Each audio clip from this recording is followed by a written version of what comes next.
Capítulo 8. Mateo el cobrador de impuestos y Tomás el gemelo.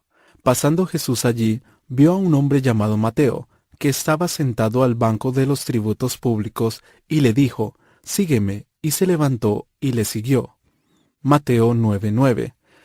Dijo entonces Tomás, llamado Dídimo, a sus condiscípulos: «Vamos también nosotros para que muramos con él». Juan 11:16.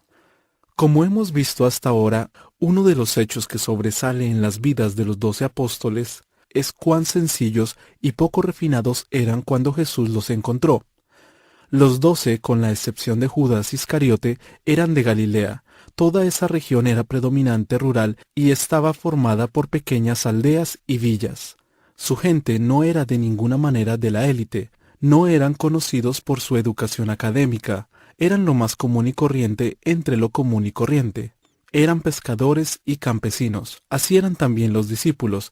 En forma deliberada, Jesús pasó de alto a los aristocráticos e influyentes y escogió hombres mayormente de lo despreciable de la sociedad. Así ha sido siempre en el sistema de Dios. Él exalta al humilde y pone en su lugar a los soberbios. De la boca de los niños y de los que maman fundaste la fortaleza. Salmo 8:2. Porque derribó a los que moraban en lugar sublime, humilló a la ciudad exaltada, la humilló hasta la tierra, la derribó hasta el polvo, la hollará pie, los pies del afligido, los pasos de los menesterosos. Isaías 26, del 5 al 6. Dios le dijo a Israel: «Y dejaré en medio de ti un pueblo humilde y pobre, el cual confiará en el nombre de Jehová». Sofonías 3:12. Así ha dicho Jehová el Señor: «Depón la tiara, quita la corona, esto no será más así. Sea exaltado lo bajo y humillado lo alto». Ezequiel 21:26. No es de sorprender entonces que Jesús desdeñara la creencia que tenían ciertas personas de creerse superiores. Los líderes religiosos de sus días, como la vasta mayoría de las celebridades religiosas aún en la actualidad, eran ciegos guiando a ciegos. La mayor parte de los miembros de la jerarquía religiosa judía en los días de Jesús eran tan ciegos espiritualmente que cuando el Mesías vino e hizo milagros delante de sus propios ojos, aún así no lo vieron como el Mesías, más bien lo vieron como un entrometido, un intruso. Lo consideraron su enemigo y desde el mismo comienzo, desde el primer momento que él predicó en público, buscaron la manera de darle muerte. Lucas 4:28 al 29. Al final fueron el jefe de los sacerdotes y el concilio gobernante de Israel los que guiaron a la multitud a pedir la sangre de Jesús. La jerarquía religiosa lo odiaba. Entonces, no es de extrañarse que cuando llegó el momento para que Jesús eligiera y nombrara apóstoles, él no se fijara en la élite religiosa, y en cambio escogiera hombres de fe sencillos que eran desde todo punto de vista terrenal vulgares. No era que los líderes religiosos que se creían justos no creyeran en los milagros de Jesús. En ninguna parte del Evangelio se dice que alguien haya negado la realidad de los milagros de Jesús. ¿Quién hubiera podido negarlos? Eran tantos y la gran mayoría hechos públicamente que ni el más escéptico de los enemigos de Jesús se habría atrevido a negarlos. Por supuesto, algunos trataron en forma desesperada de atribuir los milagros de Jesús al poder de Satanás. Mateo 12:24. Nadie, sin embargo, negó jamás que los milagros fueran reales. Todo el que quisiera podía ver que él tenía poder para echar fuera demonios y hacer los milagros que quisiese hacer. Francamente, nadie podía preguntarse si él tenía poder sobre el mundo sobrenatural. Pero lo que irritaba a los líderes religiosos no eran los milagros.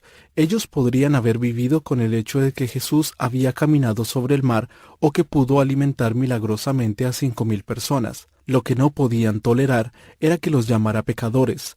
Ellos jamás se reconocerían como pobres, cautivos, ciegos y oprimidos. Lucas 4:18. Eran santurrones demasiado presuntuosos.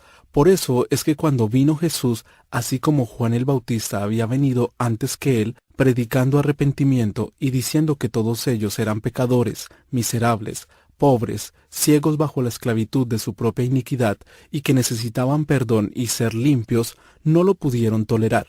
Por lo tanto, Fue finalmente por su mensaje que ellos lo odiaron, lo vilipendiaron y terminaron ejecutándolo. Por eso fue que cuando llegó el tiempo para que nombrara apóstoles, escogió hombres humildes, comunes y corrientes, hombres que no fueron renuentes para reconocer su propia pecaminosidad. Mateo el publicano. Con toda probabilidad, ninguno de los 12 fue más notorio como pecador que Mateo. En Marcos 2:14 se le llama por su nombre judío, Leví, hijo de Alfeo. En Lucas 5:27 al 29, Lucas se refiere a él como Leví, y como Mateo cuando enumera a los 12 en Lucas 6:15 y en Hechos 1:13. Mateo, por supuesto, es el autor del Evangelio que lleva su nombre. Por esa razón, podríamos esperar contar con gran cantidad de detalles acerca de este hombre y su carácter. Pero la verdad es que sabemos muy poco de él. Lo único que sabemos con seguridad es que era un hombre humilde, modesto, que se mantuvo casi completamente en el trasfondo o a través de su largo relato de la vida y ministerio de Jesús. En todo su evangelio menciona su nombre solo 2 veces. Una es cuando recuerda su llamado y la otra cuando enumera a los 12 apóstoles. Cuando Jesús lo llamó, Mateo era cobrador de impuestos, un publicano. Esto es lo último que esperaríamos de un hombre que llegaría a ser un apóstol de Jesucristo, un importante líder de la iglesia y un predicador del evangelio. Después de todo, los cobradores de impuestos eran la gente más despreciada en Israel. Eran odiados y despreciados por toda la sociedad judía. Se les consideraba menos que los herodianos, judíos leales a la dinastía idumea de Herodes, y más dignos de escarnio que los soldados romanos de la ocupación. Los publicanos eran hombres que habían comprado franquicias de impuestos del emperador romano para sacarle dinero al pueblo de Israel y alimentar las arcas romanas y llenar sus propios bolsillos. A menudo le sacaban el dinero a la gente usando malhechores. La mayoría de ellos eran despreciables, viles y truhanes sin principios. El llamado de este hombre aparece en Mateo 9:9. Viene de pronto y toma al lector completamente por sorpresa. Pasando Jesús de allí, de Capernaum, vio a un hombre llamado Mateo que estaba sentado al banco de los tributos públicos y le dijo, «Sígueme», y se levantó y le siguió. Esta es la única referencia a Mateo que encontramos en todo su evangelio. En los siguientes versículos, Mateo sigue diciendo, «Y aconteció que estando él sentado a la mesa en la casa, he aquí que muchos publicanos y pecadores que habían venido se sentaron juntamente a la mesa con Jesús y sus discípulos». Versículo 10. Según Lucas, este en realidad fue un enorme banquete que Mateo mismo ofreció en su casa en honor de Jesús. Parece que invitó a un gran número de sus colegas cobradores de impuestos y varias otras clases de truhanes y proscritos de la sociedad para que estuvieran con Jesús. Como vimos en los casos de Felipe y Andrés, el primer impulso de Mateo después de seguir a Jesús fue traer a sus amigos más cercanos para presentárselos al Salvador. Estaba tan emocionado por haber encontrado al Mesías que quería presentar a Jesús a todos los que él conocía. Para eso fue que organizó un gran banquete en honor de Jesús y los invitó a todos. Lucas dice lo que ocurrió en aquella ocasión. Y Leví le hizo gran banquete en su casa, y había mucha compañía de publicanos y de otros que estaban a la mesa con ellos. Y los escribas y los fariseos murmuraban contra los discípulos, diciendo, ¿por qué coméis y bebéis con publicanos y pecadores? Respondiendo Jesús les dijo, los que están sanos no tienen necesidad de médico, sino los enfermos. No he venido a llamar a justos, sino a pecadores al arrepentimiento. Lucas 5:29 al 32. ¿Por qué Mateo habrá invitado a cobradores de impuestos y otros truhanes? Porque esa era la única clase de gente que él conocía. Eran los únicos que estarían dispuestos a relacionarse con un hombre como Mateo. No conocía a nadie de la élite social lo suficientemente bien como para invitarlo a su casa. Él era cobrador de impuestos, y los cobradores de impuestos estaban en el mismo nivel social que las rameras. Mateo 21:32. Para un judío como Mateo, ser cobrador de impuestos era aún peor. Su ocupación lo transformaba en un traidor a la nación, en una paria, el nivel más bajo en la escala social. Es probable que incluso haya sido un proscrito religioso con prohibición de entrar en la sinagoga. Por lo tanto, los únicos amigos de Mateo eran lo peor de la sociedad, ladrones, truhanes, prostitutas y otros de esa misma calaña. Fueron los únicos a quienes invitó a su casa para conocer a Jesús. Jesús y los apóstoles, según el relato que hace el propio Mateo, asistieron de buen grado y comieron con tales personas. Por supuesto, los miembros de la jerarquía religiosa estaban indignados y escandalizados. No perdieron tiempo en exponer su crítica a los discípulos, pero Jesús les contestó diciendo que son los enfermos los que precisamente necesitan a un médico. Él no había venido a los que se consideraban justos, sino a llamar a pecadores al arrepentimiento. En otras palabras, no había nada que él pudiera hacer por la élite religiosa mientras ellos insistieran en mantener su hipócrita apariencia de piedad. Pero individuos como Mateo, que estaban listos para confesar su pecado, podían ser perdonados y redimidos. Es interesante notar que en los evangelios se mencionan específicamente 3 cobradores de impuestos, y cada uno de ellos encontró el perdón. Uno de ellos es Zaqueo, en Lucas 19, del 2 al 10. El publicano, mencionado en la parábola de Lucas 18, del 10 al 14, y Mateo, además Lucas 15:1, dice que se acercaban a Jesús todos los publicanos y pecadores para oírle. Lucas 7:29 dice que después que Jesús elogiara el ministerio de Juan el Bautista, que todo el pueblo y los publicanos cuando lo oyeron justificaron a Dios bautizándose con el bautismo de Juan, Jesús amonestó a los líderes religiosos con estas palabras: de cierto os digo que los publicanos y las rameras van delante de vosotros al reino de Dios, porque vino a vosotros Juan en camino de justicia y no le creísteis, pero los publicanos y las rameras le creyeron, y vosotros viendo esto no os arrepentisteis después para creerle. Mateo 21 del 31 al 32. La parábola del publicano y el pecador en Lucas 18, 10 al 14 bien pudo haber estado basada en un incidente real. Jesús dijo: 2 hombres subieron al templo a orar. Uno era fariseo y el otro publicano. El fariseo, puesto en pie, oraba consigo mismo de esta manera: Dios, te doy gracias porque no soy como los otros hombres, ladrones, injustos, adúlteros, ni aun como este publicano.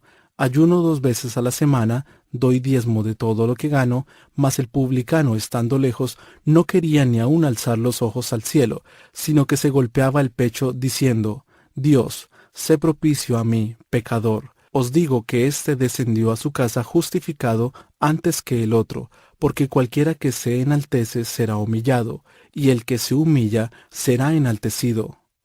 Nótese que el cobrador de impuestos se mantuvo lejos. Tenía que hacerlo, no se le habría permitido pasar del atrio de los gentiles en el templo. De hecho, los cobradores de impuestos tenían que mantenerse a distancia de cualquier grupo debido a lo odiados que eran. El Talmud judío enseñaba que era justo mentir y engañar a un cobrador de impuestos, porque eso era lo que un extorsionador profesional se merecía. Obviamente, los cobradores de impuestos obtenían una cierta cantidad que era legítima por trabajar para el gobierno romano. Mateo 22:21, Romanos 13:7.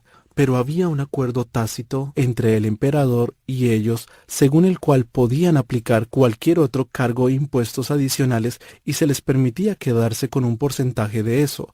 Había 2 clases de cobradores de impuestos, los gabai y los moques. Los gabai eran los recolectores de impuestos generales. Cobraban impuestos a la propiedad, impuestos a los ingresos e impuestos a cada persona. Estos impuestos eran fijos, de modo que no contaban con margen para cobros extra. Los moques, sin embargo, cobraban impuestos sobre las importaciones y exportaciones, sobre los artículos para comercio interior y prácticamente sobre todas las cosas que se transportaban por los caminos. Establecían peajes en caminos y puentes, cobraban por las bestias de carga y por los ejes de los carros de transporte, aplicaban una tarifa a paquetes, cartas y a cualquier otra cosa que pudieran encontrar a la que se le pudiera exigir un impuesto. Con frecuencia, las tarifas que aplicaban eran arbitrarias y sujetas a su capricho. Había 2 clases de moques, los moques grandes y los moques pequeños. Un moque grande permanecía tras bastidores y contrataba a otras personas, los moques pequeños, para que trabajaran para él. Aparentemente, Zaqueo era un moque grande, un jefe de publicanos según Lucas 19:2. Mateo, en cambio, parecía ser un moque pequeño, porque manejaba una oficina de impuestos donde tenía que tratar con la gente en forma personal. Mateo 9:9. Él era el que la gente veía y a quien más odiaba. era lo peor de lo peor.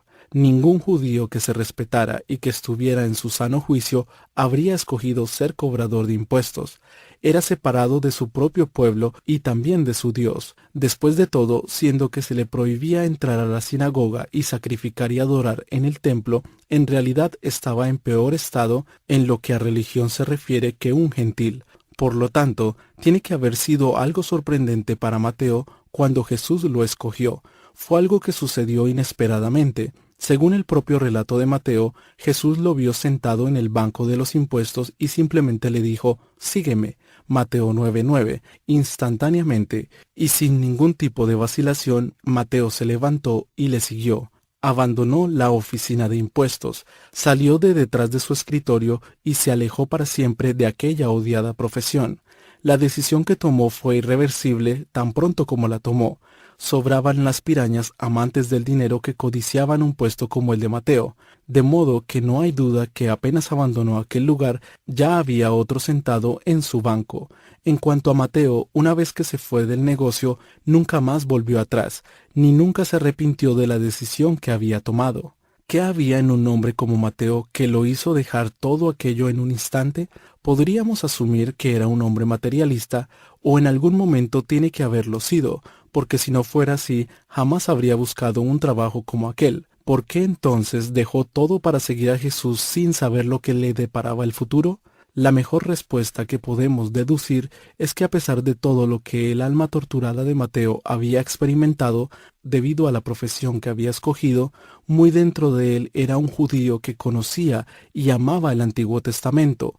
Estaba espiritualmente hambriento. En algún punto de su vida, probablemente después de haber escogido aquella despreciable carrera, empezó a sufrir de un hambre espiritual que lo corroía y se transformó en un verdadero buscador. Por supuesto, Dios lo estaba buscando para atraerlo a él, y esa atracción, cuando se produjo, resultó irresistible. Sabemos que Mateo conocía muy bien el Antiguo Testamento porque en su Evangelio incluye 99 citas del Antiguo Testamento. Eso es más que las citas que hacen juntos Marcos, Lucas y Juan combinados.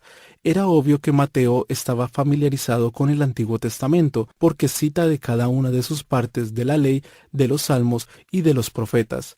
Sin duda que tenía un buen conocimiento de todas las escrituras que tenía a su disposición. Es probable que haya hecho sus estudios del Antiguo Testamento por su propia cuenta debido a que no podía oír la palabra de Dios explicada en alguna sinagoga. Aparentemente, en un intento por llenar el vacío espiritual que había en su vida, había acudido a las escrituras. Mateo creía en el Dios verdadero, y porque sabía lo que decía la revelación de Dios, estaba en condiciones de entender las promesas del Mesías. También tiene que haber sabido de Jesús, porque sentado en su banco de trabajo en una encrucijada, tiene que haber oído información en forma constante sobre este hacedor de milagros que estaba haciendo desaparecer las enfermedades de Palestina, echando fuera demonios de la gente y haciendo portentos. De modo que cuando Jesús pasó por allí y lo llamó para que lo siguiera, él tenía suficiente fe para dejarlo todo y seguirlo.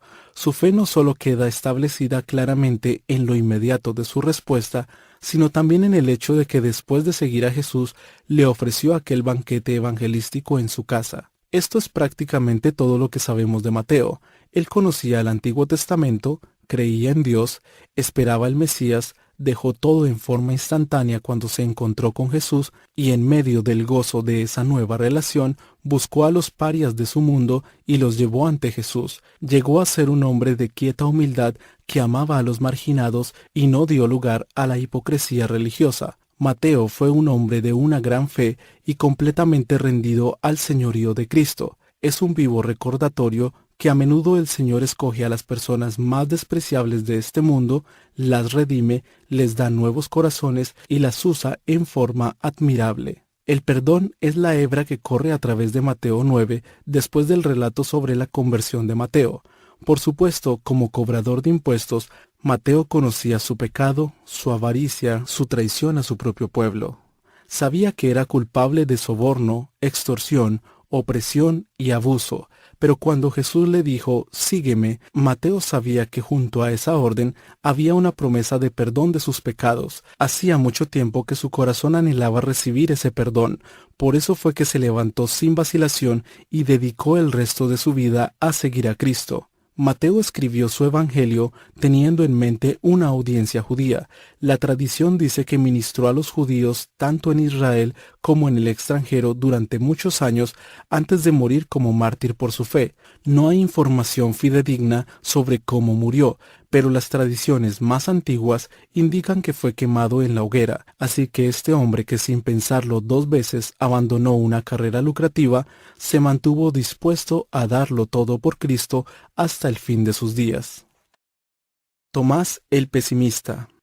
El último apóstol en el segundo grupo de 4 es también un nombre familiar, Tomás. Con frecuencia se le llama Tomás el incrédulo, pero esa quizás no sea la etiqueta que le quede mejor, porque fue un hombre mejor de lo que la opinión popular parece suponer. Probablemente sea justo, sin embargo, decir que Tomás era una persona en tanto negativa. Se preocupaba por todo y era intranquilo, tendía a la ansiedad, era como Manolito, el amiguito de Mafalda, siempre estaba anticipando lo peor. El pesimismo, más bien que las dudas, parecía ser el pecado que lo atormentaba. Según Juan 11:16, a Tomás también se le llamaba Dídimo, que quiere decir gemelo. Aparentemente tenía un hermano gemelo o una hermana gemela, pero la escritura no lo identifica. Al igual que Natanael, Tomás es mencionado una sola vez en cada uno de los 3 evangelios sinópticos. En cada caso simplemente se da un nombre en una lista junto con los de los otros 11 apóstoles.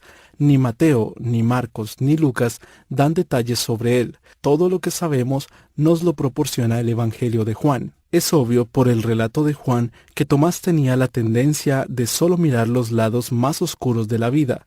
Siempre parecía anticipar lo peor. Pero no obstante su pesimismo, a través del relato que hace Juan, es posible ver algunos elementos maravillosamente redimidos de su carácter. La primera vez que Juan lo menciona es en 11:16. Es un solo versículo, pero dice mucho sobre su carácter. En este contexto, Juan está describiendo el preludio a la resurrección de Lázaro. Jesús había salido de Jerusalén debido a que su vida allí corría peligro, así es que se fue de nuevo al otro lado del Jordán, al lugar donde primero había estado bautizando Juan, y se quedó allí. Juan 10:40. Grandes multitudes vinieron a oírlo predicar. Juan dice, y muchos creyeron en él allí. Versículo 42. Es probable que este haya sido el tiempo más fructífero que los discípulos hayan visto desde que empezaron a seguir a Jesús. La gente respondía muy bien, las almas se convertían y Jesús pudo ministrar libremente sin la oposición de los gobernantes religiosos de Jerusalén. Pero algo ocurrió que vino a interrumpir su tiempo en el desierto. Juan escribe, estaba entonces enfermo uno llamado Lázaro de Betania, la aldea de María y de Marta su hermana. María, cuyo hermano Lázaro estaba enfermo, fue la que ungió al Señor con perfume y le enjugó los pies con sus cabellos. Juan 11 del 1 al 2. Betania estaba en las afueras de Jerusalén. Jesús había establecido una relación estrecha con esta pequeña familia que vivía allí.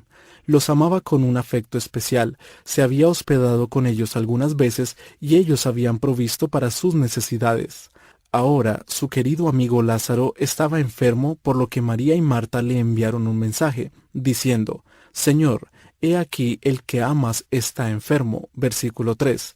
Ellas sabían que si Jesús iba a ver a Lázaro, lo sanaría. Esto, no obstante, presentaba un dilema. Si Jesús iba a aquel lugar tan cercano a Jerusalén, estaría entrando en la zona de peor hostilidad. Juan 10:39. Dice que los líderes judíos buscaban la forma de arrestarlo. Ya habían decidido darle muerte.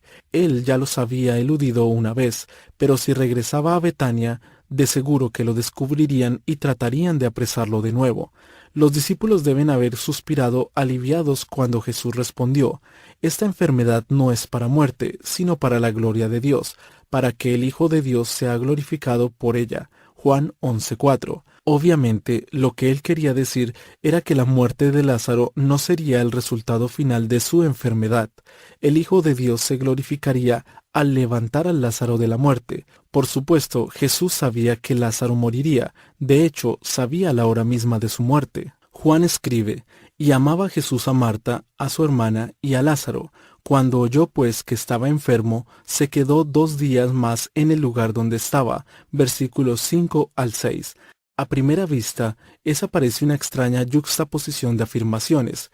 Jesús amaba a Lázaro y a su familia, sin embargo se quedó donde estaba mientras Lázaro moría. Se retrasaba deliberadamente para darle a Lázaro tiempo para morir, pero este fue un acto de amor, porque en última instancia la bendición que recibieron cuando Lázaro fue levantado de la muerte fue una bendición mayor que si hubiese sido sanado de su enfermedad. Glorificó mucho más a Jesús y fortaleció la fe de ellos en el Señor. Fue por eso que Jesús esperó un par de días más, de manera que cuando llegó ya hacía 4 días que Lázaro había muerto. Versículo 39. Jesús, por supuesto, con su conocimiento sobrenatural, sabía exactamente cuándo había muerto Lázaro. Por eso fue que esperó. Luego, después de esto, dijo a los discípulos: «Vamos a Judea otra vez». Versículo 7. Los discípulos pensaron que esa era una locura, y dijeron: «Rabí, ahora procuraban los judíos apedrearte, ¿y otra vez vas allá?». Versículo 8. Definitivamente, ellos no querían volver a Jerusalén. El ministerio en el desierto era fenomenal. En Jerusalén corrían el riesgo de ser apedreados. Aquel no era el mejor momento para ir a Betania, que estaba virtualmente a la vista del templo, donde los encarnizados enemigos de Jesús tenían su cuartel general. Es interesante la respuesta de Jesús con la que les dio una ilustración. ¿No tiene el día 12 horas? El que anda de día no tropieza, porque ve la luz de este mundo, pero el que anda de noche tropieza, porque no hay luz en él. Versículos 9 al 10. En otras palabras, él no tenía necesidad de esconderse como un vulgar criminal. Estaba decidido a hacer su obra a la brillante luz del día, que es lo que usted hace para no tropezar. Los que andan en la oscuridad están en peligro de tropezar, particularmente los dirigentes religiosos que buscaban secretamente una manera de darle muerte. Les dijo eso a los discípulos para calmarlos. Obviamente ellos no querían volver allá para morir, pero Jesús les aseguró que no tenían nada que temer, y por supuesto él sabía que su tiempo para morir estaba en el horario de Dios, no en el de sus enemigos. Nuestro Señor dejó claro su propósito cuando dijo: «Nuestro amigo Lázaro duerme, mas voy para despertarle». Versículo 11. Los discípulos no captaron el sentido de lo que Jesús les acababa de decir, y dijeron: «Señor, si duerme, sanará». Versículo 12. Si solo duerme, ¿por qué no dejarlo descansar? Después de todo, Jesús ya había dicho que su enfermedad no era mortal. Los discípulos no podían ver la urgencia de la situación. Para ellos, Lázaro ya estaba en el camino de la recuperación. Pero Jesús decía esto de la muerte de Lázaro, y ellos pensaron que hablaba del reposar del sueño. Entonces Jesús les dijo claramente: «Lázaro ha muerto, y me alegro por vosotros de no haber estado allí para que creáis, mas vamos a él». Versículo 13 al 15. Ahora entendieron. Jesús tenía que volver, estaba decidido a hacerlo. Nadie lo podría convencer de no ir. Es posible que les haya parecido el peor de los posibles desastres. Tenían mucho temor porque estaban convencidos de que si Jesús regresaba a Betania encontraría la muerte, pero él estaba decidido. Fue a esta altura que Tomás habló. Aquí es donde lo encontramos mencionado por primera vez en todos los registros de los evangelios. Dijo entonces Tomás, llamado Dídimo, a sus condiscípulos: «Vamos también nosotros para que muramos con él». Versículo 16. Eso es ser pesimista, y el pesimismo era típico en Tomás. Sin embargo, era un pesimismo heroico. Él no podía ver más que el desastre por delante. Estaba seguro de que Jesús iba directamente al lugar donde lo apedrearían. Pero si eso era lo que el Señor estaba dispuesto a hacer, Tomás estaba inexorablemente dispuesto a ir y morir con él. No se puede sino admirar su valentía. No es fácil ser pesimista. Es una forma muy lamentable de vivir. Un optimista quizás habría dicho: «Vamos, todo va a salir bien, el Señor sabe lo que hace, Él dice que no nos va a pasar nada, estaremos bien». Pero el pesimista dice: «Él está yendo a la muerte y nosotros vamos a morir con Él». Por lo menos Tomás tuvo el valor de ser leal, aun a pesar de su pesimismo. Es mucho más fácil que un optimista sea leal porque siempre espera lo mejor. En cambio, para un pesimista es difícil ser leal porque está convencido de que le va a pasar lo peor. Este es un pesimismo heroico, este es un valor auténtico. Tomás había dedicado su vida a Cristo. En este sentido, tiene que haber sido como Juan. Cuando pensamos en alguien que amaba a Jesús y buscaba estar cerca de él, por lo general pensamos en Juan, precisamente porque siempre estaba cerca de Jesús. Pero en este relato se ve claramente que Tomás no quería vivir sin Jesús. Si Jesús iba a morir, Tomás estaba listo para morir con él. En esencia, lo que dice es: muchachos, despabilense, vamos y enfrentemos la muerte. Mejor es morir y estar con Jesús que quedarnos aquí. Tomás fue un ejemplo de valor para el resto de los apóstoles. Parece que ellos, como un solo hombre, siguieron su ejemplo y dijeron: está bien, vamos y enfrentemos la muerte, porque todos fueron con él a Betania. Obviamente, la profunda devoción de Tomás por Cristo no podía ser empañada ni por su pesimismo. Nunca había pensado que seguir a Jesús sería algo fácil. Todo lo que podía ver eran las fauces de la muerte abriéndose para tragarlo. Pero siguió a Jesús con un valor denodado. Si era necesario, estaba resuelto a morir con su Señor en lugar de abandonarlo. Prefería morir que quedarse vivo y separado de Cristo. En Juan 14 se ve nuevamente el profundo amor de Tomás por el Señor. Usted recordará de nuestro estudio sobre Felipe que Jesús les habló de su inminente partida. Voy pues a preparar lugar para vosotros. Juan 14:2. Y sabéis a dónde voy y sabéis el camino. Versículo 4. En el versículo 5 habla Tomás. Le dijo Tomás: Señor, no sabemos a dónde vas. ¿Cómo pues podemos saber el camino? De nuevo vemos su pesimismo. En esencia, él estaba diciendo: tú te vas, nunca podremos llegar a donde tú vas, ni siquiera sabemos cómo llegar allí. ¿Cómo se supone que llegaremos? Sería mejor que muriéramos contigo porque entonces no habría separación. Si morimos juntos, permaneceremos juntos, pero si te vas solo, ¿cómo te vamos a poder encontrar? Ni siquiera sabemos cómo llegar a ese lugar. Aquí tenemos a un hombre con un amor profundo, un hombre cuya relación con Cristo era tan fuerte que nunca quiso estar separado de él. Su corazón languideció al oír que Jesús hablaba de dejarlos. Eso lo destrozó. La sola idea de perder a Cristo lo paralizaba. Durante aquellos años había estado tan apegado a Jesús que se habría sentido feliz de morir con Cristo, pero no podía aceptar la idea de vivir sin él. No podemos dejar de admirar su devoción a Cristo. Esto fue abrumador para Tomás y sus peores temores se cumplieron. Jesús murió y él no. Encontramos el siguiente cuadro de Tomás en Juan 20. Después de la muerte de Jesús, los discípulos fueron presa de un dolor profundo y todos se juntaron para consolarse mutuamente. Todos excepto Tomás. Juan 20:24 dice: Tomás, uno de los 12, llamado Dídimo, no estaba con ellos cuando Jesús vino.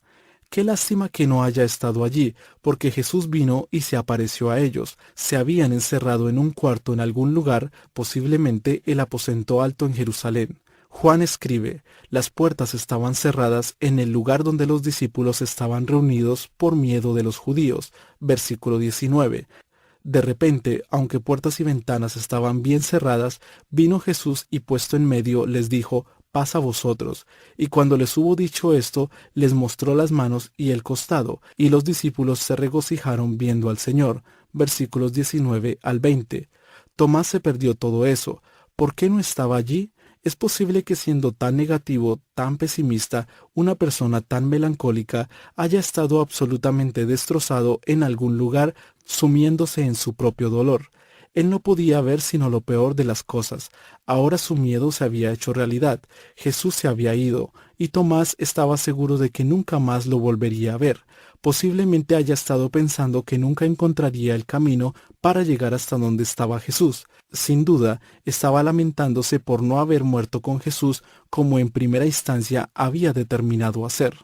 Tal vez Tomás se sintió solo, traicionado, rechazado, abandonado. Todo había terminado. Aquel a quien amaba tan profundamente se había ido y eso le había destrozado el corazón.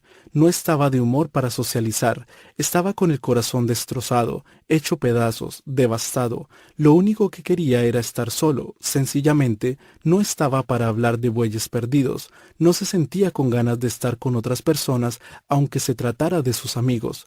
Le dijeron pues los otros discípulos: Al Señor hemos visto, versículo 25. Estaban muy emocionados, extáticos y ansiosos de compartir la buena noticia con Tomás. Pero alguien en el estado de ánimo en que se encontraba Tomás no iba a alegrarse tan fácilmente. Seguía siendo un pesimista sin esperanza. Todo lo que podía ver era el lado malo de las cosas, y esto parecía demasiado bueno para ser verdad. Él le dijo: si no viere en sus manos la señal de los clavos, y metiere mi dedo en el lugar de los clavos, y metiere mi mano en su costado, no creeré. Versículo 25. Por esta afirmación es que se le llegó a conocer como Tomás el Incrédulo. Pero no seamos tan duros con él. Recuerde, los otros discípulos tampoco creyeron en la resurrección hasta que vieron a Jesús. Marcos 16 del 10 al 11 dice que después que María Magdalena lo vio, yendo ella lo hizo saber a los que habían estado con él, que estaban tristes y llorando. Ellos, cuando oyeron que vivía y que había sido visto por ella, no lo creyeron. Los dos discípulos en el camino a Emaús anduvieron con él una larga distancia antes de darse cuenta quién era. El versículo 13 dice: ellos fueron y lo hicieron saber a los otros, y ni aun a ellos creyeron. Cuando Jesús se apareció en el cuarto donde los discípulos estaban reunidos, les mostró las manos y el costado. Juan 20:20. Entonces creyeron, pero todos fueron lentos para creer. Lo que distingue a Tomás de los otros 10 no fue que su duda fuera mayor, sino que su dolor fue mayor. Juan 20:26 dice que pasaron 8 días antes que Jesús se apareciera de nuevo a los discípulos. Finalmente, el horrible dolor de Tomás pareció ceder un poco, porque cuando los apóstoles se volvieron a reunir en el cuarto donde Jesús se les había aparecido, entre ellos estaba Tomás.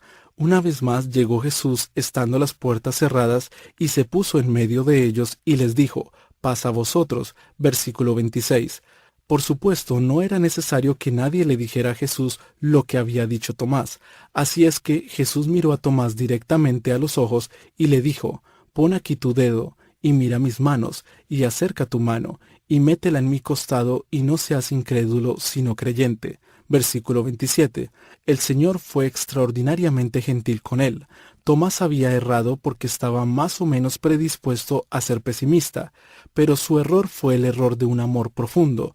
Fue provocado por la angustia, porque tenía el corazón roto, por la incertidumbre y por el dolor de la soledad. Nadie podía sentir lo que Tomás sentía a menos que amara a Jesús como Tomás lo amaba. Por eso Jesús fue tierno con él. Él entiende nuestras debilidades, Hebreos 4:15. Él entiende nuestras dudas, simpatiza con nuestra incertidumbre, es paciente con nuestro pesimismo, y mientras reconocemos esto como debilidades, debemos también reconocer la heroica devoción de Tomás por Cristo, lo que lo hizo entender que sería mejor morir que vivir separado de su Señor. La prueba de su amor es la profundidad de su desesperación. Entonces Tomás hizo lo que fue probablemente la más grande afirmación jamás salida de labios de los apóstoles: Señor mío y Dios mío. Versículo 28. Que aquellos que dudan de la deidad de Cristo escuchen las palabras de Tomás. De pronto, la melancolía, el desconsuelo, el negativismo y las tendencias a la depresión de Tomás desaparecieron para siempre ante la aparición de Jesucristo, y en ese momento fue transformado en un gran evangelista. Poco tiempo después, en Pentecostés, junto con los otros apóstoles, fue lleno con el Espíritu Santo y recibió poder para el ministerio. Él, como sus compañeros, llevó el evangelio hasta lo último de la tierra. Hay una cantidad considerable de antiguos testimonios que sugieren que Tomás llevó el evangelio hasta la India. Aún hoy existe un pequeño cerro cerca del aeropuerto en Chennai, Madras, India, donde se dice que Tomás fue sepultado. En el sur de la India hay iglesias cuyas raíces pueden seguirse hasta los inicios de la era de la Iglesia, y la tradición dice que fueron fundadas bajo el ministerio de Tomás. La tradición más confiable dice que fue llevado al martirio por su fe, habiendo sido atravesado con una lanza. Si eso fue lo que ocurrió, debemos pensar que el apóstol, cuya fe maduró cuando vio la marca de la lanza en el costado de su maestro, sufrió el martirio muriendo atravesado por una lanza, cumpliéndose así su anhelo de estar nuevamente reunido con su Señor. Dos hombres transformados. Es interesante que Dios usara a un publicano como Mateo y a un pesimista como Tomás. En un tiempo, Mateo había sido el más vil de los pecadores, un paria indigno y despreciable. Tomás era un individuo con un corazón tierno y era taciturno y melancólico, pero ambos fueron transformados por Cristo de la misma manera en que transformó a los otros. ¿Ha empezado a captar la idea de qué clases de personas usa Dios? Él puede usar a cualquiera. La personalidad, la condición social y el trasfondo familiar no son importantes. La única cosa que todos estos hombres, excepto Judas, tenían en común era una disposición a reconocer su propia condición pecaminosa y mirar a Cristo buscando su gracia. Él los recibió con amor, misericordia y perdón y transformó sus vidas en vidas que lo glorificarían a Él. Eso es lo que hace con todos los que verdaderamente confían en Él.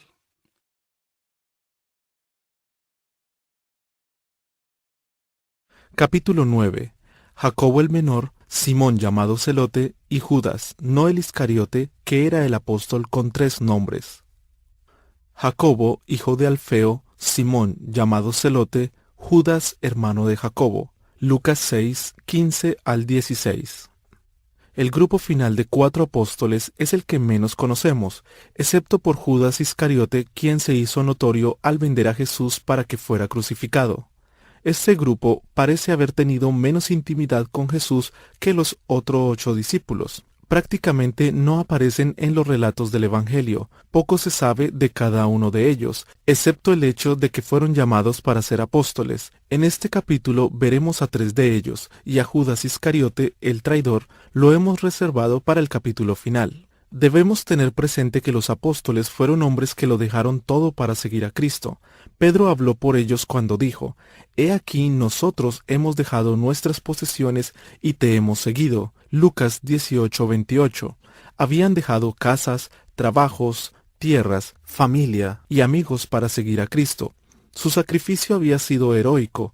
Con la excepción de Judas Iscariote, todos llegaron a ser testigos valientes e intrépidos. En realidad, no vemos mucho de su heroísmo en los evangelios porque 2 de los escritores de los evangelios eran apóstoles, Mateo y Juan, y los otros 2, Marcos y Lucas, eran amigos cercanos de los apóstoles, y los 4 describieron con sinceridad sus debilidades tanto como sus virtudes. Los apóstoles no se nos presentan como figuras imaginarias, sino como gente real. No se describen como celebridades prominentes, sino como hombres comunes y corrientes. Por eso es que en lo que se refiere a las narraciones de los evangelios, los apóstoles dan color a las descripciones de la vida de Jesús, pero a ellos raramente se les encuentra en primer plano. Nunca se les ve desempeñando papeles principales. Cuando aparecen en los primeros planos, a menudo es para manifestar dudas, incredulidad o confusión. A veces los vemos considerándose a sí mismo más de lo debido. A veces hablan cuando deberían quedarse callados y parecen desconcertados acerca de cosas que deberían entender. A veces muestran más confianza en sus propias habilidades y en sus propios recursos de lo que deberían, de modo que sus limitaciones y debilidades se ven con más frecuencia que sus puntos fuertes. En tal sentido, la franca sinceridad de los relatos del Evangelio es asombrosa. Mientras tanto, hay muy pocas manifestaciones de hechos grandiosos realizados por los apóstoles. Se nos dice se les dio poder para sanar, para resucitar a los muertos y para echar fuera demonios, pero aún esto está narrado de tal manera que se hacen claras sus imperfecciones. Marcos 9, 14 al 29.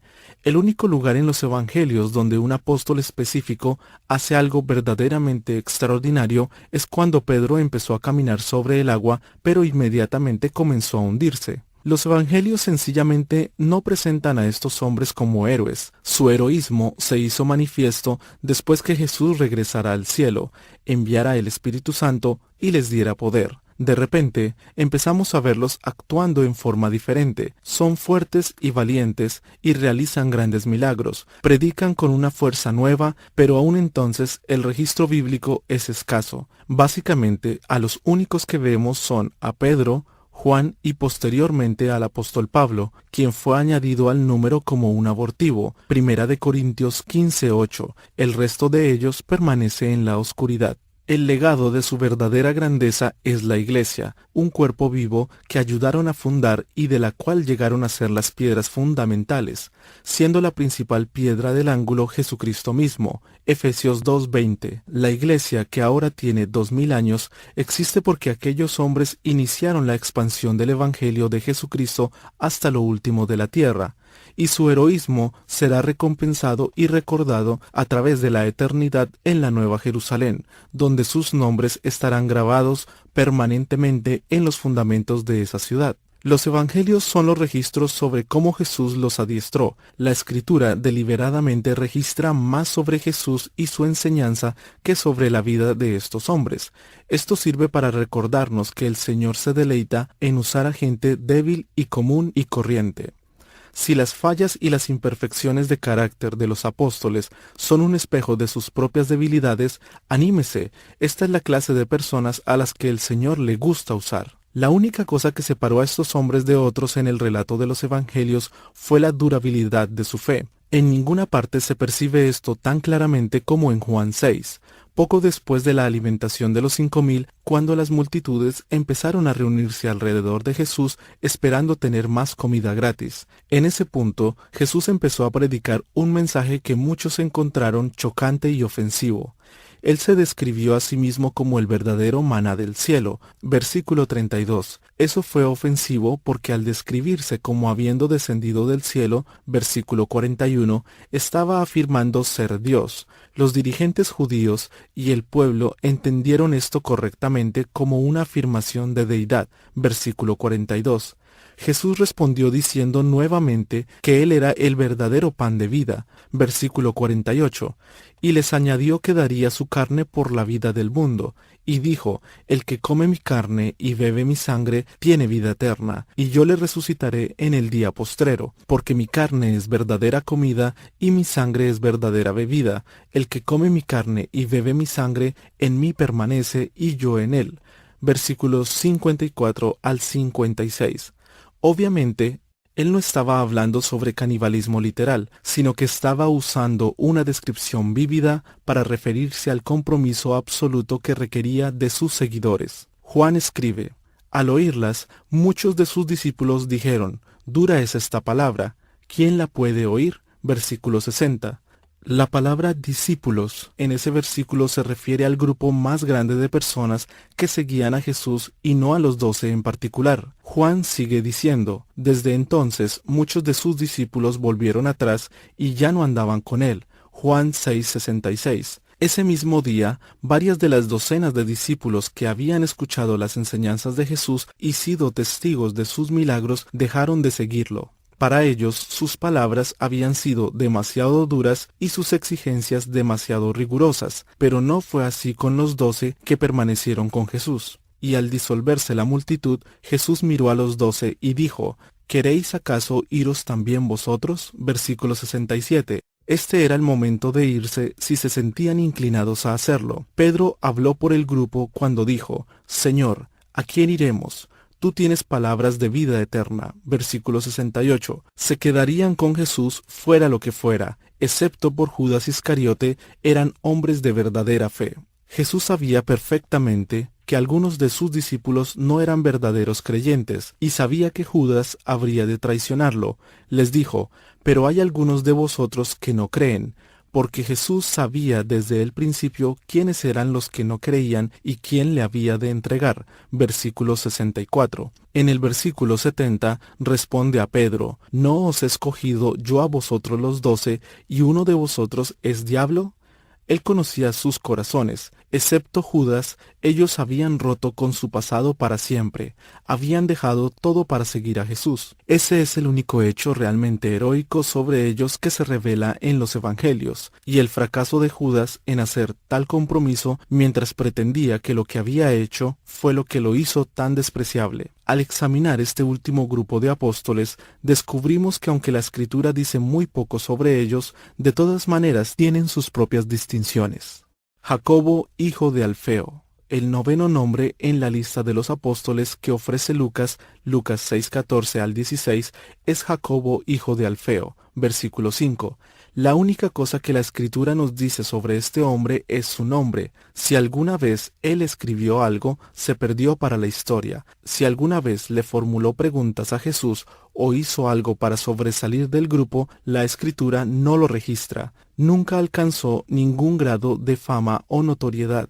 No era el tipo de persona que sobresale. Fue completamente oscuro. Incluso tenía un nombre muy común. En el Nuevo Testamento hay varios hombres con el nombre de Jacobo. Ya hemos hablado de Jacobo, el hijo de Zebedeo. Había otro Jacobo, hijo de María y José, y por tanto medio hermano de Jesús. Gálatas 1:19. Este Jacobo, medio hermano de Jesús, aparentemente llegó a ser un líder en la iglesia de Jerusalén. Fue el vocero que, según Hechos 15, 13, 21, dio a conocer la decisión del Concilio de Jerusalén. También se cree que es este mismo Jacobo fue quien escribió la epístola del Nuevo Testamento que lleva el nombre de Santiago. No es el mismo Jacobo nombrado como uno de los apóstoles en el tercer grupo de 4. En cuanto al Jacobo que nos interesa, prácticamente todo lo que sabemos de él es que era hijo de Alfeo, Mateo 10:3, Marcos 3:18, Lucas 6:15, Hechos 1:13. Por Marcos 15:40 sabemos que la madre de Jacobo se llamaba María. Ese versículo, junto con Mateo 27:56 y Marcos 15:47, menciona a otro de los hijos de María, José. José debe de haber sido bien conocido como un seguidor de Jesús, aunque no era apóstol, porque su nombre se menciona repetidamente. Su madre María, obviamente, era también una devota seguidora de Cristo. Ella fue testigo ocular de la crucifixión.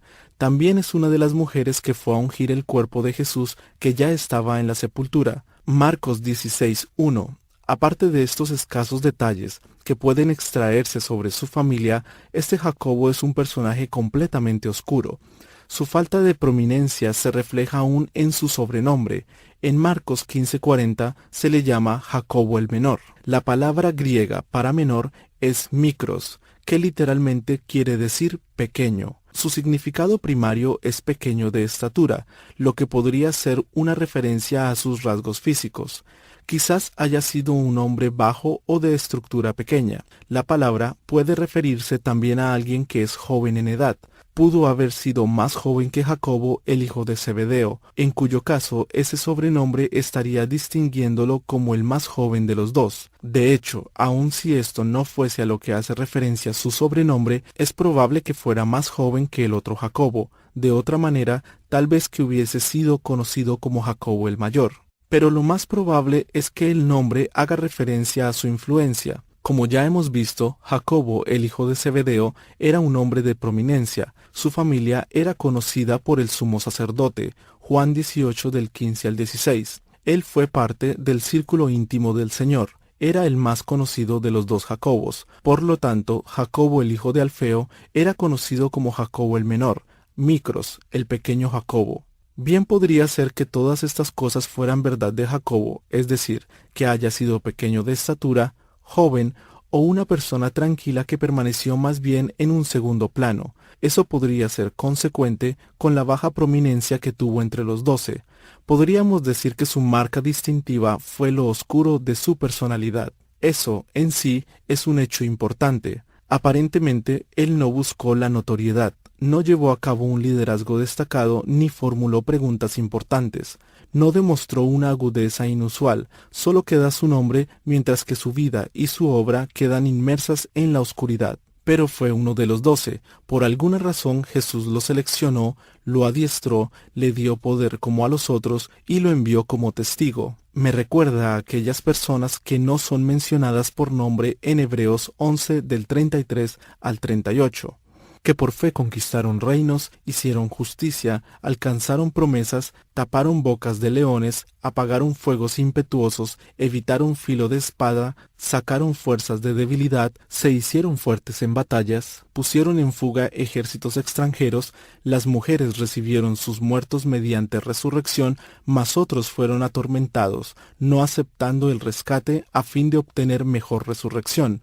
Otros experimentaron vituperios y azotes, y a más de esto, prisiones y cárceles. Fueron apedreados, aserrados, puestos a prueba, muertos a filo de espada, anduvieron de acá para allá cubiertos de pieles de ovejas y de cabras, pobres, angustiados, maltratados, de los cuales el mundo no era digno, errando por los desiertos, por los montes, por las cuevas y por las cavernas de la tierra. La eternidad revelará los nombres y testimonios de estos como Jacobo el menor, a quien el mundo escasamente recuerda y no sabe nada de él. La historia de la Iglesia en su mayor parte es también silenciosa sobre este hombre. Algunas de las más antiguas leyendas sobre él lo confunden con Jacobo, el hermano de Jesús. Hay alguna evidencia que Jacobo el menor llevó el Evangelio a Siria y a Persia. Hay diversos relatos sobre su muerte. Algunos dicen que fue sometido a apedreamiento, otros que fue golpeado hasta que murió, y aún otros dicen que fue crucificado como Jesús. En cualquier caso, podemos estar seguros de que, al igual que los demás apóstoles, llegó a ser un predicador con poder. Seguramente realizó las señales de apóstol por señales, prodigios y milagros. 2 Corintios 12:12. Y su nombre estará escrito en una de las puertas de la ciudad celestial. He aquí un interesante pensamiento sobre Jacobo, el hijo de Alfeo. Usted debe recordar que según Marcos 2:14, Leví, Mateo, era el hijo de un hombre también llamado Alfeo. Podría ser que este Jacobo fuera hermano de Mateo. Después de todo, Pedro y Andrés eran hermanos, y Jacobo y Juan lo eran también. ¿Por qué no también estos dos, Mateo y Jacobo el menor? La Escritura no hace mayor esfuerzo en distinguir entre los dos Alfeos. Por otra parte, Mateo y Jacobo en ningún lugar son identificados como hermanos. Sencillamente no sabemos si lo eran o no. Otro asunto interesante sobre el linaje de Jacobo surge cuando comparamos Marcos 15:40 con Juan 19:25. Ambos versículos mencionan a otras dos Marías que estaban de pie junto a la cruz de Jesús con María, la madre del Señor. Marcos 15:40 habla de María Magdalena, María la madre de Jacobo el menor y de José. Juan 19:25 nombra a su Jesús madre y la hermana de su madre, María la mujer de Cleofas y María Magdalena. Es posible, quizás incluso probable, que la hermana de la madre de Jesús, María la mujer de Cleofas, y María la madre de Jacobo el menor sean la misma persona.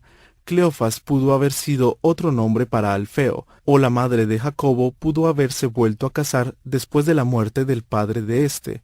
De ser este el caso, haría de Jacobo el menor un primo de Jesús. ¿Fue Jacobo primo de Jesús? ¿Fue hermano de Mateo? No lo sabemos. La Escritura no nos lo dice expresamente. La importancia de los discípulos no radica en su genealogía. Si hubiese sido importante, la Escritura lo habría dicho. Lo que hizo a estos hombres importantes fue el Señor a quien sirvieron y el mensaje que proclamaron. Si carecemos de detalles sobre ellos, está bien, el cielo revelará la verdad total de quiénes fueron y cómo eran. Mientras tanto, es suficiente saber que estuvieron cerca del Señor, que el Espíritu Santo les dio poder y que Dios los usó para llevar el Evangelio al mundo de aquellos días. Todos ellos, pocos años después de Pentecostés, prácticamente desaparecieron de las narraciones bíblicas. En ninguno de los casos la Escritura nos da una biografía completa, y eso se debe a que la Escritura mantiene siempre su enfoque en el poder de Cristo y en el poder de la palabra, no en los hombres que fueron meros instrumentos de ese poder. Estos hombres fueron llenos del Espíritu y predicaron la palabra. Eso es todo lo que en realidad necesitamos saber. Lo importante no es el vaso, lo que es importante es el maestro. Nadie como Jacobo el menor, hijo de Alfeo, resume mejor esa verdad. Pudo haber reclamado que se le reconociera como el hermano de Mateo o el primo de Jesús, pero pasó en silencio a través de toda la narrativa de los evangelios. Este mundo no recuerda casi nada de él, pero en la eternidad recibirá una recompensa completa. Marcos 10, del 29 al 31. Simón, llamado Celote. El siguiente nombre dado en Lucas 6:15 es Simón llamado Celote. En Mateo 10:4 y Marcos 3:18 se le llama Simón el Cananista.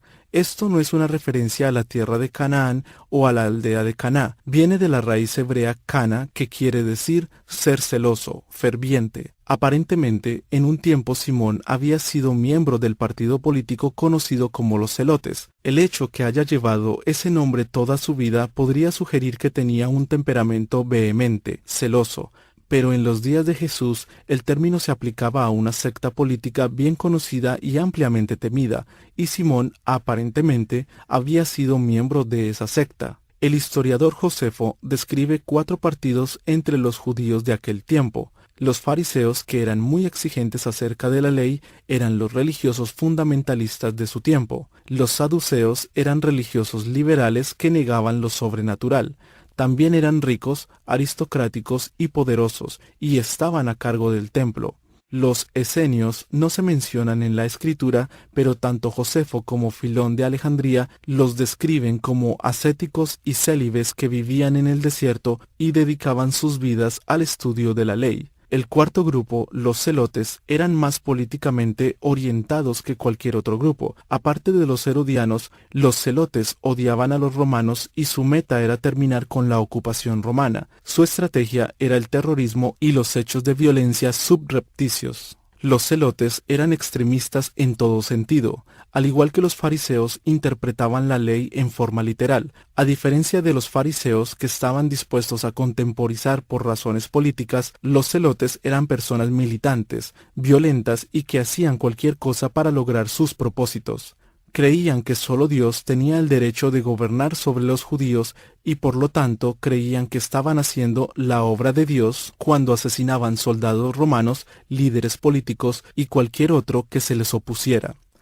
Los celotes estaban esperando a un Mesías que los dirigiera en la derrota de los romanos y restaurara el reino a Israel con su gloria salomónica.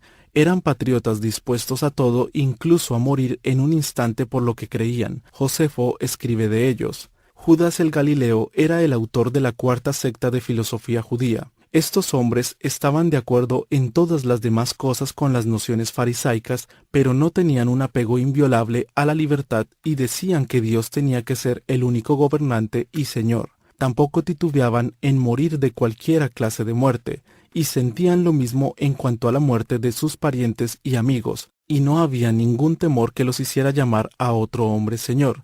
Y puesto que esta resolución inamovible de ellos es bien conocida a la gran mayoría, no me referiré más a este asunto, ni me preocupa que no se crea algo que yo haya dicho sobre ellos, sino que más bien temo que algo que yo haya dicho no muestre en todo su vigor la resolución que muestran cuando sufren dolor. Y fue en el tiempo de Jesús Florus que la nación empezó a verse afectada por esta destemplanza, quien fue nuestro procurador y quien ocasionó que los judíos se pusieran agresivos por el abuso de su autoridad y los hiciera rebelarse contra los romanos. La rebeldía que Josefo describe en el tiempo de Jesús Florus ocurrió en el año 6 después de Cristo, cuando un grupo de celotes emprendió una violenta rebelión contra un censo romano con fines de impuestos. El líder y fundador de los celotes, también mencionado por Josefo, era Judas el Galileo, que es nombrado en Hechos 5:37. Los celotes estaban convencidos de que pagar tributo a un rey pagano era un acto de traición a Dios. Esa opinión tuvo buena acogida entre la gente que ya estaba sobrecargada por los impuestos romanos. Judas el Galileo aprovechó la oportunidad, organizó fuerzas y se lanzó a matar, a saquear y a destruir. Desde su cuartel general en la región de Galilea, él y sus seguidores desataron una guerra de guerrillas y actos de terrorismo contra los romanos. Pronto, sin embargo, los romanos aplastaron la rebelión matando a Judas el Galileo y crucificando a sus hijos. El partido celote pasó a la clandestinidad. Sus actos de terror se hicieron más selectivos y más sigilosos. Como lo hicimos notar en el capítulo 2, formaron un partido de asesinos secretos llamados sicari, hombres del puñal, por los cuchillos curvos y mortales que llevaban escondidos entre sus ropas. Se movían sigilosamente hasta colocarse detrás de los soldados y políticos romanos y los apuñalaban por la espalda entre las costillas, atravesando con un golpe certero el corazón de las víctimas. Les gustaba quemar blancos romanos en Judea para luego replegarse a áreas remotas de Galilea donde se escondían. Como los describe Josefo en el párrafo citado antes, era bien conocida su disposición de sufrir cualquier clase de muerte o soportar cualquier cantidad de dolor, incluyendo la tortura de sus propios parientes. Los romanos podían torturarlos y matarlos, pero no podían apagar la pasión de ellos. Muchos historiadores creen que cuando los romanos saquearon Jerusalén bajo Tito Vespasiano en el año 70 después de Cristo, ese terrible holocausto fue precipitado en gran medida por los celotes. Durante el sitio de Roma, después que el ejército romano ya había sometido a la ciudad y cortado todas sus vías de suministro, los celotes empezaron a matar judíos que querían negociar con Roma para terminar con el sitio.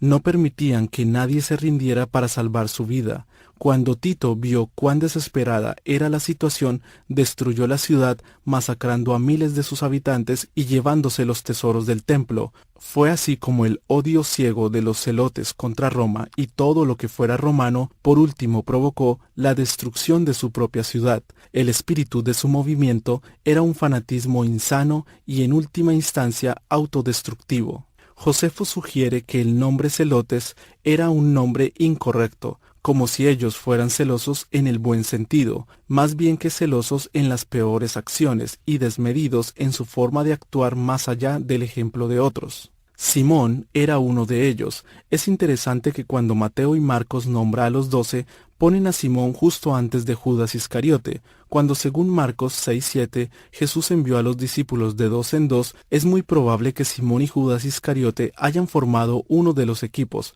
Es muy posible que ambos siguieran originalmente a Cristo por razones políticas, pero en algún punto Simón llegó a ser un seguidor genuino y fue transformado. Judas Iscariote en realidad nunca creyó. Cuando Jesús no derrocó a Roma, sino que habló de morir, algunos habrían esperado que el traidor fuera Simón, un hombre de tan profunda pasión, celoso y políticamente convencido de que podía alinearse con los terroristas, pero eso era antes que conociera a Jesús. Por supuesto, como uno de los 12, Simón también tuvo que asociarse con Mateo, quien venía del lado opuesto del espectro político, cobrando impuestos para el gobierno romano. En un punto de su vida, Simón posiblemente habría asesinado gustoso a Mateo, pero finalmente llegaron a ser hermanos espirituales, trabajando hombro a hombro por la misma causa, la expansión del Evangelio, y adoraban al mismo Señor.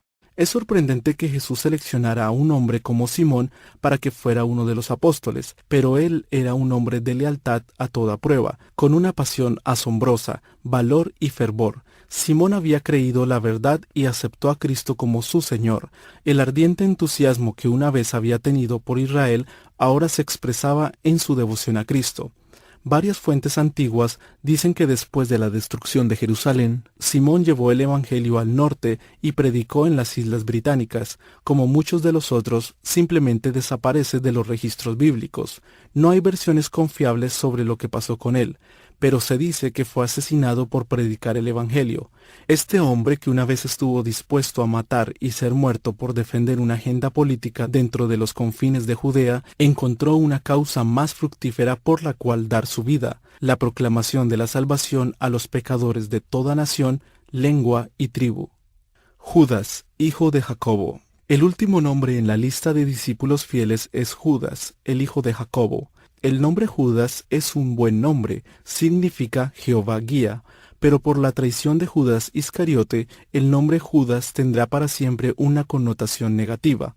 Cuando el apóstol Juan lo menciona, lo llama Judas, no el Iscariote. Juan 14:22. Judas, el hijo de Jacobo, en realidad tenía 3 nombres. Jerónimo se refiere a él como trinomio, el hombre con 3 nombres. En Mateo 10:3 se le llama Leveo por sobrenombre Tadeo. Probablemente Judas haya sido el nombre que recibió al nacer. Leveo y Tadeo eran esencialmente sobrenombres. Tadeo significa niño de pecho, evocando la idea de amamantar a un bebé. Casi tiene un sonido irónico como niño de mamá. Quizás haya sido el menor de la familia y por lo tanto el bebé entre varios hermanos, especialmente mimado por su madre. Su otro nombre, Leveo, es similar, viene de una raíz hebrea que se refiere al corazón. que tenía un corazón tierno, como el corazón de un niño.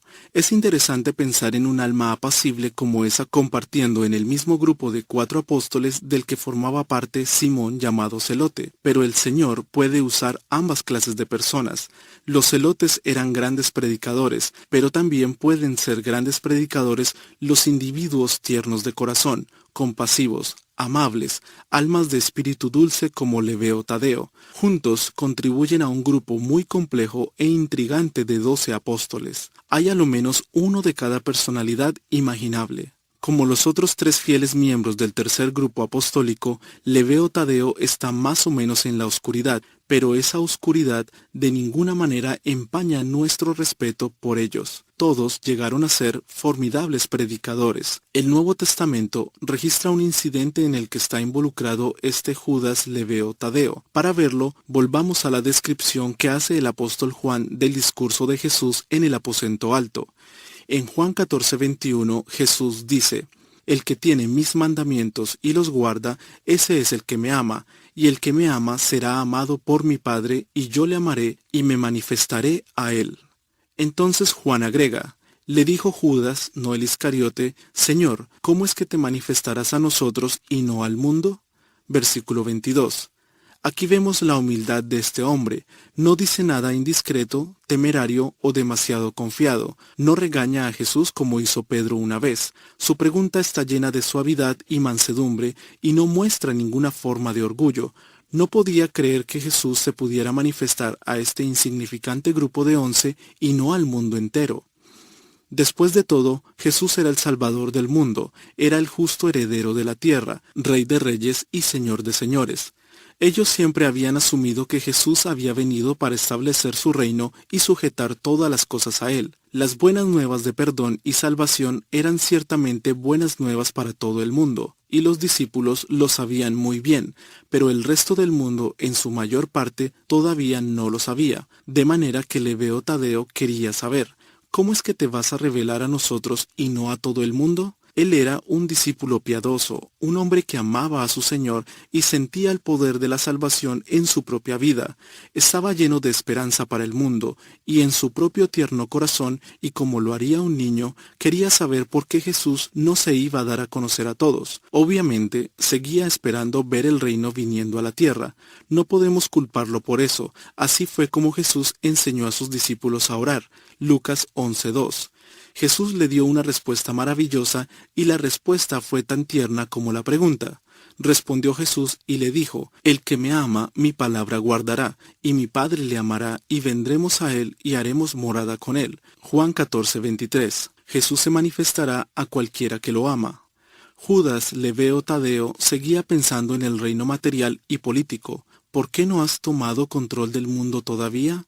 ¿Por qué no te manifiestas al mundo? La respuesta de Jesús quería decir: no voy a tomar posesión del mundo externamente, voy a tomar posesión de los corazones uno a la vez. Si alguno me ama, él guardará mi palabra, y si guarda mi palabra, mi Padre y yo vendremos a él, y juntos estableceremos el reino en su corazón. La mayor parte de la antigua tradición sobre Lebeo Tadeo sugiere que unos pocos años después de Pentecostés llevó el Evangelio al norte, a Edesa, una ciudad real en Mesopotamia, en la región de lo que hoy es Turquía. Hay numerosos relatos antiguos de cómo sanó al rey de Edesa, un hombre llamado Abgar. En el siglo IV, Eusebio el historiador dijo que en los archivos de Edesa, ahora destruidos, había numerosas referencias a la visita de Tadeo y a la sanidad de Abgar. El símbolo apostólico tradicional de Judas Lebeo Tadeo es una cachiporra porque la tradición dice que a causa de su fe, con ese instrumento fue golpeado hasta morir. De esta manera,